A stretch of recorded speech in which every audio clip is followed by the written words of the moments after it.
성경에서 얘기하는 어버이가 있고 우리가 세상에서 얘기하는 어버이도 있습니다. 내일이 5월 15일이 스승의 날이죠. 그래서 세상에서 이야기하는 스승과 오늘 성경 본문에서 고린도전서 4장 15절에서 본 스승과 이 의미가 어떻게 같은 의미를 가지고 있는지 약간은 다른 의미를 갖고 있는지 한번 보도록 하겠습니다. 4번에 보시면 세종대왕 탄신일을 스승의 날로 삼으셨다는 겁니다. 저도 이 공부를 하기 전까지는 이 스승의 날이 왜 5월 15일로 했는지 잘 몰랐어요. 그랬더니 세종대왕 탄신일을 스승의 날로 했답니다. 그리고 이 충청도 어느 여자고등학교에서 선생님의 은혜에 감사하다고 그래갖고 그 날을 선생님을 스승으로 해갖고 이렇게 지냈던 것이 오늘날 스승의 날로 이르렀다고 그럽니다. 우리나라에서 보면 스승이라는 의미가 고전서부터 이렇게 내려오는 말이 있어요. 이렇게 1번, 2번, 3번, 4번 제가 이렇게 표시해 놨잖아요.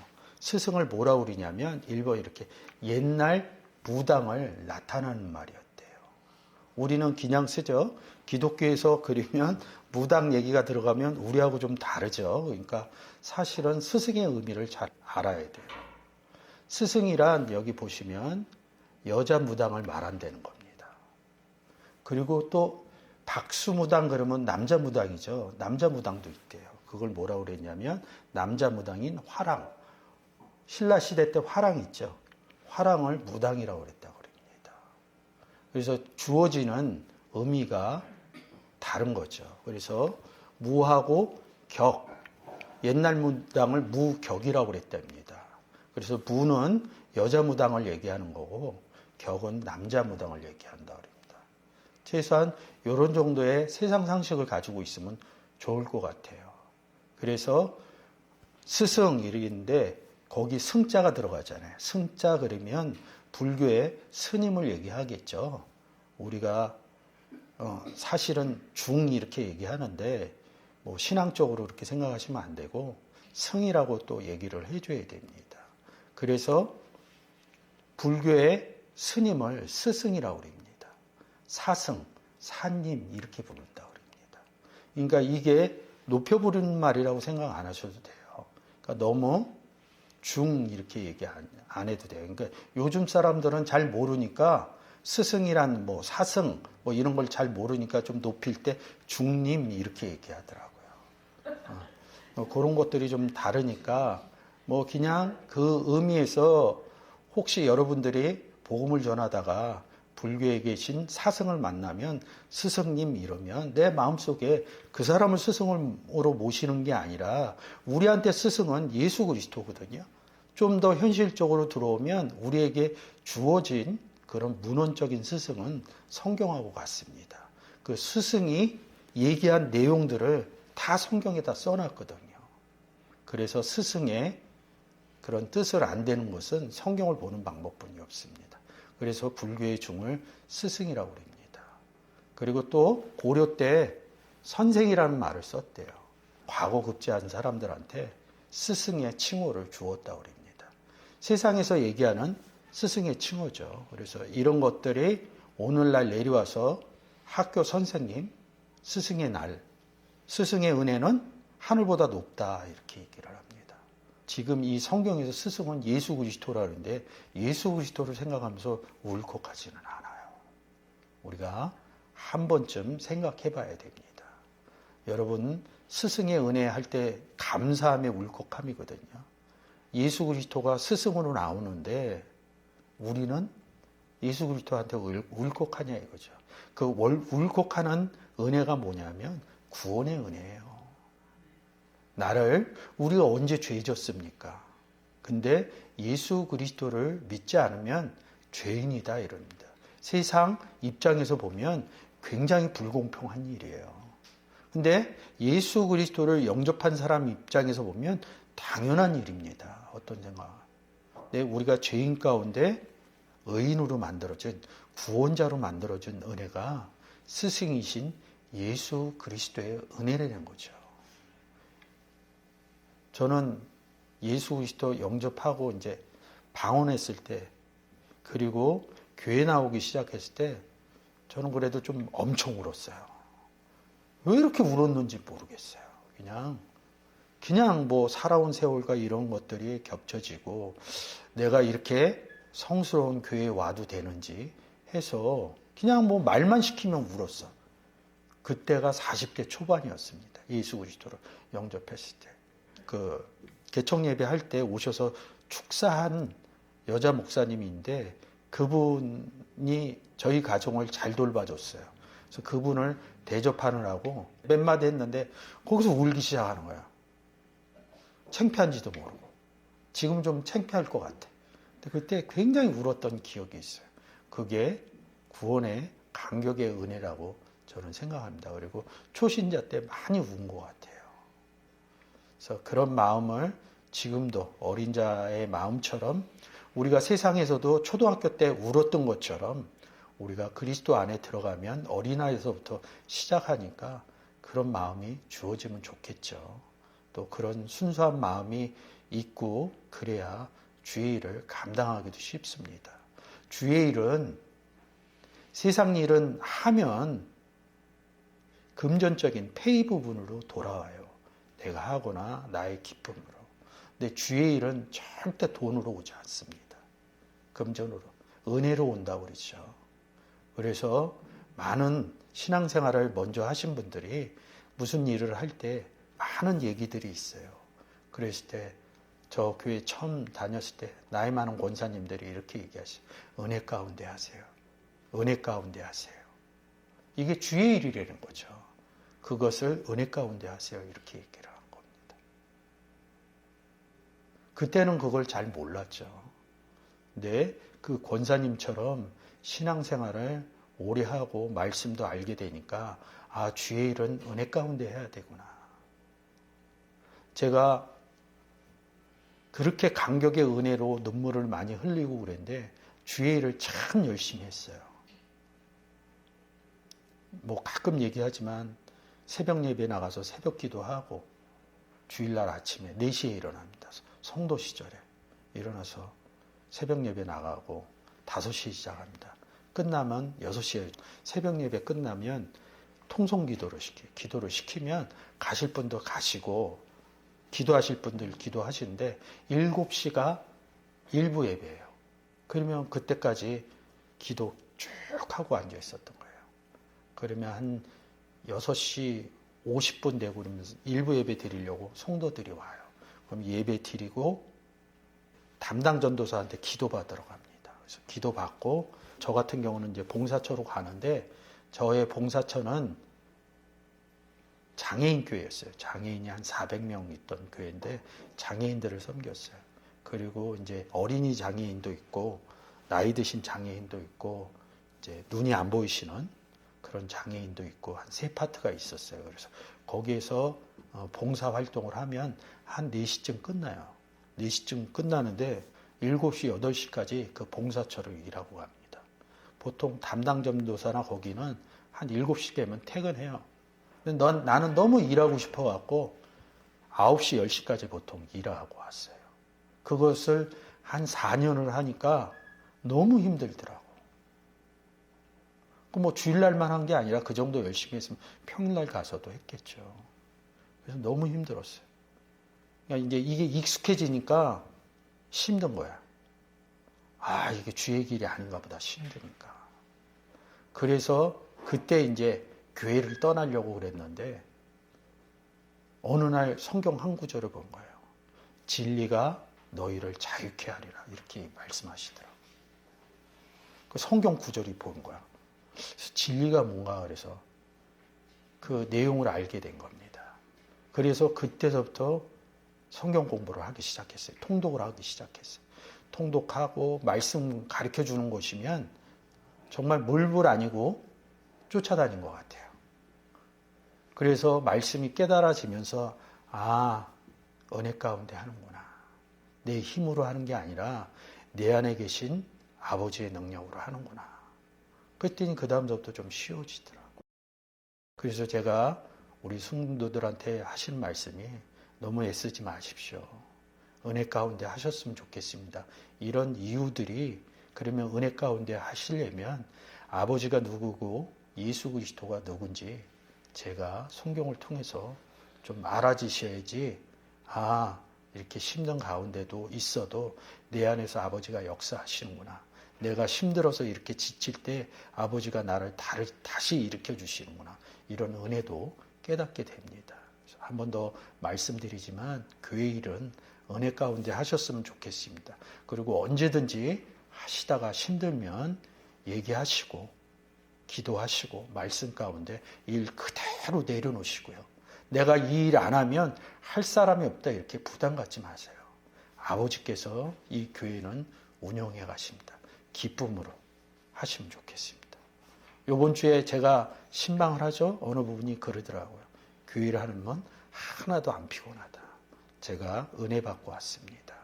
그랬듯이 기쁨과 피곤하지 않으므로 또 더 성장하면 어렵더라도 하나님하고 하나님께 간구하고 그 벽을 넘어설 때도 있어요. 근데 첫 번째 은혜 가운데 하셨으면 좋겠습니다. 스승의 날이죠. 그래서 그리스도 안에서 일만 스승이 있을 때 아비는 많지 아니하니 그리스도 예수 안에서 복음으로 내가 너희를 낳았다 이릅니다. 이 스승이 무엇이냐? 성경에서 얘기하는 스승이 뭐냐? 좀 전에 제가 초등학교 얘기한 거는 선생 얘기를 한 거예요. 그래서 스승이라는 단어는 이렇게 딱 파이다 고스 해갖고 딱 세 구절만 써 있어요. 지금 우리가 본 구절처럼 세 구절 보이시나요? 한번 읽어주세요. 4장 15절서부터. 그리스도 안에서 일만 스승이 있으되 아비는 많지 아니하니 그리스도 예수 안에서 복음으로써 내가 너희를 낳았습니다. 이같이 율법이 우리를 그리스도에게로 인도하는 모학 선생이 되어 우리로 하여금 믿음으로 말미암아 의롭다 함을 얻게 하려 함이니라. 믿음이 온 후로는 우리가 모학 선생 아래 있지 아니하니라. 이렇게 딱 세 구절 써 있었는데 달라요. 이렇게 스승이라고 쓰고 몽학 선생이라고 해요. 그냥 스승이라고 보시면 됩니다. 성경에서 이렇게 써놨어도 가르치는 자라는 거예요. 근데 누굴 가르쳐요? 왜 가르쳐줘요? 왜 선생님들이 아이들을 가르쳐줘요? 인생을 잘 살라고 인도해 주는 거거든요. 이 단어가 파이다 고고스인데 파이스라는 어린아이라는 뜻이에요. 3816 파이스가 어린아이입니다. 그리고 71번 아고 인도하다 이런 뜻이에요. 어린아이를 인도해 간다는 거예요. 제가 아까 초등학교 선생님 얘기했죠. 어린아이를 인도해 가는 거거든요. 그러니까 이 의미가 들어있다. 누가 우리를 인도하느냐. 근데 그가 어떤 선생님이냐 이게 중요한 거예요. 여기서 4장 15절하고 3장 24절은 같아요. 근데 3장 25절의 의미는 좀 달라요. 근데 팩트는 뭐냐면 그리스도 안에 있는 선생이라는 거예요. 그냥 선생이 아니라 그리스도 안에 들어가야지 선생 역할을 한다는 거예요. 그러면 우리가 예수 그리스도 안에 들어가서 선생의 역할을 해줘야 된다는 거예요. 근데 이 단어에서 파이스라는 단어가 있어요. 어린아이라는 거예요. 고린도 3장에서 보면 그리스도 안에 들어갔을 때 우리 보고 어린아이라고 그럽니다. 어린아이처럼 세상 어린아이처럼 성장 과정이 있다는 거예요. 우리가 세상 어린아이로 태어났을 때 엄마 모유 젖을 먹죠. 그래서 고린도전서 3장에서 내가 너희로 젖으로 먹였다 이런 표현이 있는 거예요. 그럼 자라면 뭐야? 초등학교 가죠? 초등학교 가면 누구 만나요? 선생님 만나죠? 그 의미예요. 파이스하고 아고라는 의미가. 그래서 그리스도 안에서 일만 스승이 있으되 스승이 있다는 겁니다. 이거 오후에 제가 좀 더 풀어드릴게요. 일만이 무엇인지 일만 스승이 있으되 이렇게 얘기합니다. 그리스도 안에 스승이 있다는 거예요. 근데 그리스도 안에 누가 있냐 이거예요. 여러분과 우리가 있다는 거예요. 근데 여러분이 아이인지 선생인지 여러분 스스로가 판단을 하셔야 돼요. 선생이 세상에서 보듯이 여기 안에서도 보시듯이 세상은 세상 학문을 가르쳐 주는 거예요. 그러면 그리스도 안에서 선생은 뭘 가르쳐 주겠어요? 성경을 가르쳐 준다는 거죠. 여러분들이 생각을 하셔야 돼요. 내가 선생의 위치에 있는지 아니면 아이의 위치에 있는지, 언제까지 아이로 살 건지, 성장해서 선생님이 될 것인지 여러분들이 성경을 통해서 여러분들의 갈 길을 정하셔야죠. 그렇죠? 그래서 스승은 그리스도 안에 있을 때 스승이다, 이런 얘기입니다. 갈라디아서 3장 23절입니다. 이같이 율법이 이럴 때, 여러분 율법 얘기할 때 제가 항상 얘기하죠. 로마서 8장 1절. 생명의 성령의 율법이 이렇게 얘기하는 겁니다. 생명의 성령의 율법이신 예수 그리스도가 그리스도께로 인도하는 몽학선생, 스승이 되었다는 거예요. 스승이 되었다는 의미는 4장 15절로 가면 돼요. 우리로 하여금 믿음으로 말미암아 의롭다함을 얻게 하려, 의인이 됐다는 거예요. 스승인 예수 그리스도가 와서, 몽학선생이 돼서 우리 가운데 와서 우리 보고 구원을 얻어서 의롭게 됐다는 거예요. 갈라디아서 3장 24절에는 이렇게 씁니다. 믿음이 오기 전에, 믿음을 예수 그리스도라고 합니다. 예수 그리스도가 왔냐 안 왔냐 이것을 극명하게 믿음이라는 단어로 표현하는 구절이 갈라디아서 3장 23절, 24절, 25절입니다. 믿음이 오기 전에 우리가 다른 데 있었다 이렇게 표현하고, 24절에 몽학선생인 예수 그리스도가 우리 가운데 와서 우리를 의롭게 만들어 구원했다는 겁니다. 쉽게 해서 예수 그리스도를 영접했다는 이야기입니다. 성경은 이렇게 예수 그리스도 영접한 이야기를 써놓는 책입니다. 그래서 구원의 책이라고 그러죠. 성경에는 돈 잘게 버는 법, 건강하게 되는 법, 삶을 올바르게 사는 법을 직접적으로 기술해 놓지는 않았어요. 근데 많은 분들이 성경을 통해서 돈을 많이 벌려고 그러고 건강해지려고. 돈 버는 방법은 열심히 살면 됩니다. 세상 가운데 가서. 건강해지는 방법은 세상 가운데 운동 열심히 하고 바른 생활하면 됩니다. 근데 그것도 하나님의, 좀 더 깊게 들어가면 하나님의 인도함이 있어야 되는 부분들이죠. 그런 부분에서 이 부분을 거치고 그 다음에 하나님의 인도한 부분으로 넘어가시면 더 좋겠죠. 25절에 믿음이 온 후로는 24절에 그리스도께서 인성의 몽학선생이 되어 우리가 의인이 된 상태가 믿음이 왔다 이렇게 얘기합니다. 우리가 스승 아래, 몽학선생이 왔으면 스승 아래 있어야 되잖아요. 몽학선생 아래. 근데 여기서 보면 몽학선생 아래 있지 않다 이렇게 표현합니다. 두 단어는 그런데 여기서 저도 몰랐을 때 이게 뭔 소리야 이랬는데 뭐일 것 같아요? 고린도 후사 11장 4절. 다른 예수, 다른 영, 다른 복음, 다른 몽학선생 아래 있지 않다는 얘기죠.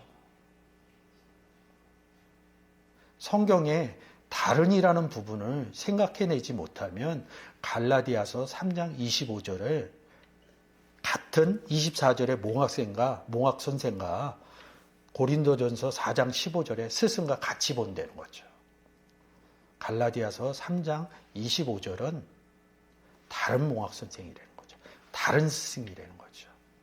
여러분들이 예수 그리스도 성경을 통해서 보면 오직 복음으로 가게 되어 있습니다.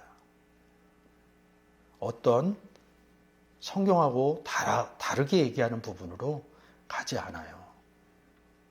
그래서 몽학선생 아래 있지 않다. 다른 복음 아래 있지 않다. 이런 게 더 정확하겠죠. 그래서 갈라디아서 3장 25절은 다른 복음 아래 있지 않다. 이런 뜻으로 보시면 좋을 것 같습니다. 성경에서는 이렇게 파이다고고스, 스승, 몽학선생 이렇게 얘기하는데 뒤에 선생자가 붙었죠. 그러면 우리가 세상에서도 선생이라고 그러고 성경에서도 선생이란 얘기가 있을까요? 한번 보도록 하겠습니다. 1321번 디다스코라는 가르치다라는 단어가 있습니다. 그 단어에서 명사로 파손되는 단어가 여러분들이 보시는 것처럼 1320번 디다스칼로스, 선생이라는 단어가 있습니다. 가르칠 수 있어야지 나오는 단어죠. 그래서 이 단어만 보면 스승이나 선생이나 이런 의미를 찾을 수 있어요. 제가 몽학 선생을 예수 그리스도라고 그랬잖아요. 그래서 이 구절을 1320번 디다스칼로스를 써 있는 구절을 보시면 좀 여러분들이 도움이 될 것 같습니다. 디다스칼로스 이렇게 써 있습니다. 한번 쭉 읽어 주시겠어요? 예수께서 돌이켜 그 쫓는 것을 보시고 물어 가라사대 무엇을 구하느냐 가로되 랍비여 어디 계시오니까 하니 랍비는 번역하면 선생이라. 한 서기관이 나와 예수께 말씀하되 선생님이여 어디로 가시든지 저는 쫓으리이다. 그가 혹은 사도로 혹은 선지자로 혹은 복음 전하는 자로 혹은 목사와 교사로 주셨으니 내가 이 복음을 위하여 반포자와 사도와 교사로 세우심을 입었노라. 아멘. 자, 예수 그리스도를 요한복음 1장 38절에서 랍비어 이렇게 불러요. 제자가. 랍비를 번역하면 선생이라는 겁니다. 1320번 디다스칼로스 이렇게 쓰는 거예요. 예수 그리스도가 선생이라는 거죠. 한 서기관이 나와 예수께서 말씀하되 예수님을 뭐라고 그래요? 선생님이요. 어디 가시든지 저는 쫓으라. 왜 쫓아요? 그렇죠. 말씀 들으려고 쫓은 거예요. 이 내용이. 그래서 이 선생이라는 직분이 왜 줬어요? 가르치라고 준 거라는 거죠. 그래서 예수 그리스도가 선생이라는 거예요. 예수 그리스도가 선생이라는 얘기하고 에베소서 4장 11절에 그가 혹은 사도로 예수 그리스도를 영접한 사람들이 혹은 선지자로 복음 전하는 자로 혹은 목사와 교사로 주셨으니 우리를 교사화시켰다는 거예요. 그래서 앞에서 얘기하는 것처럼 어린아이냐 내가 파이다고고스냐 스승이냐 같은 의미라는 거예요. 우리한테 왜 교사 직분을 줬겠어요? 그렇죠. 교사이신 예수님을 통해서 복음을 통해서 어린아이들을 복음으로 양육하라는 의미죠. 요한복음 21장 15절에 네가 나를 사랑하느냐 막 이렇게 얘기해요. 내 양을 먹이라 이러는 거예요. 내 양을 가르치라 이런 뜻입니다. 그런 의미가 살아나시면 성경 보는데 마음 많이 도움이 되겠죠. 디모데 후서 1장 12절 내가 이 복음을 위하여 반포자와 사도와 교사로 세우심을 입었노라 이런다. 반포자 복음에 대해서 예수 믿으세요 이렇게 얘기하는 겁니다. 그 얘기도 해야겠지만 교사로서 예수 그리스도를 처음 영접한 사람들을 가르치라는 이야기입니다. 그러면 오늘의 본문처럼 이 내용이 조금은 여러분들이 그리스도 안에 우리가 스승이 되었느냐, 교사로 세워졌느냐 이렇게 생각하시면 좋을 것 같습니다. 그래서 스승의 날을 기렸으면 좋겠어요. 스승이신 예수 그리스도와 하나님 아버지를 한 번 더 내일 생각해 보시고 하나님께 간구하시기 바라겠습니다.